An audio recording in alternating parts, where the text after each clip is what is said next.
നമസ്തേ. നമ്മുടെ ശരീരം ഇടയ്ക്കിടയ്ക്ക് ചില സിഗ്നലുകൾ തരും.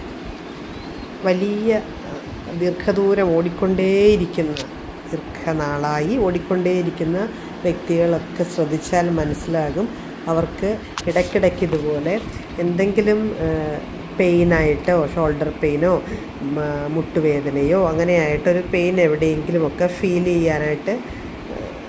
ചെയ്യുന്നതായിട്ട് അറിയാൻ കഴിയും. നമ്മൾ അതിനെ അവഗണിച്ച് വീണ്ടും മുന്നോട്ട് പോയാൽ കുറച്ചുകൂടി ശക്തമായ നടപടി യൂണിവേഴ്സിൻ്റെ ഭാഗത്ത് നിന്നുണ്ടാകും.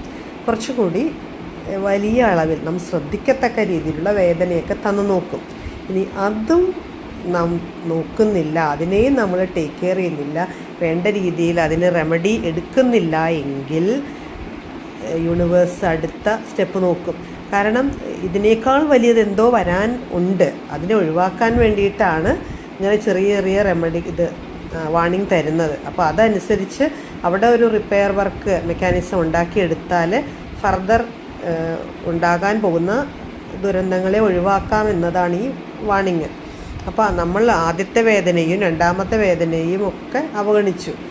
അവസാനം നാം അനുസരിക്കുന്നില്ല എന്ന് ഉത്തമ ബോധ്യം വരുമ്പോൾ ഒന്ന് തള്ളിയിട്ട് കാലൊടിക്കുകയോ ഒക്കെ ചെയ്യും.